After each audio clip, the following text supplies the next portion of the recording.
কারচুপি বুটসুরি হ্যান ত্যান বালছাল বলে আর কতকাল বকচোদ হয়ে থাকবেন? শিবির ভোট পেয়েই জিতেছে, এই সত্যিটা মেনে নিতে কষ্ট হচ্ছে কেন? গত বছরের জুলাই আগস্টে তুমি কে আমি কে রাজাকার রাজাকার স্লোগান তো আসমান থেকে ফেরেশতারা এসে দেয় নাই, এই ছাত্ররাই কিন্তু দিয়েছে। এখন কথা হলো শিবির কেন পারলো আর আপনারা কেন পারলেন না? এই সমস্ত বংশং কথা না বলে সেইটা একটু ভাবেন।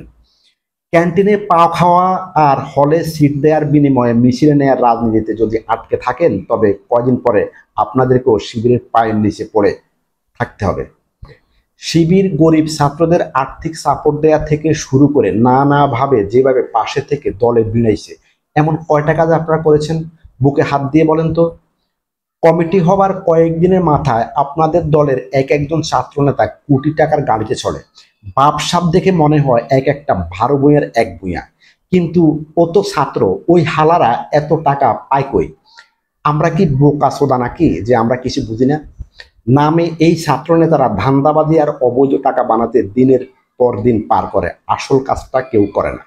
আর মাইক্রোফোন একটা সামনে ফেলেই 100 বছর ধরে শোনা মুখস্থ কাহিনী তেল বাদে বঙ্গবন্ধু কন্যা, জননেত্রী, জাতির পিতার কন্যা, 5বারের প্রধানমন্ত্রী, শহীদ প্রেসিডেন্ট জিয়াউর রহমান, আপসীন নেত্রী, দেশনায়ক, গণতন্ত্রের মা জননী ইত্যাদি ইত্যাদি, এসব দিয়ে কথা শুরু করে এবং এসব দিয়ে শেষ করে যেন দেশের মানুষ জানে না শেখ হাসিনা কার মেয়ে, কতবার প্রধানমন্ত্রী হয়েছেন, আর তারেক রহমান কার পোলা।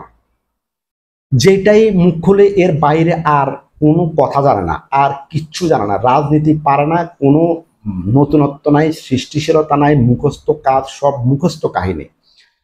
আরে বোকাচোদা বোকাচোদ দল, তোদের বুঝতে হবে সময় বদলাইছে, মানুষের জীবনের, সমাজের মানসিকতা, চাহিদা সব বদলাইছে।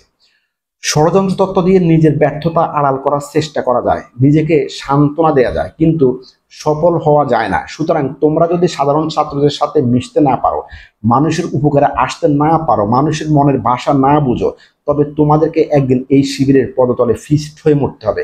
এটাই সত্যি, এটাই বাস্তবতা। বাস্তব কথাগুলো বললাম, আপনার কাছে তিতাও লাগতে পারে, তাতে আমার কিচ্ছু যায় আসে না। ভালো লাগলে আমার চ্যানেলটিকে সাবস্ক্রাইব করে রাখবেন। ধন্যবাদ, আবার দেখা হবে ইনশাল্লাহ।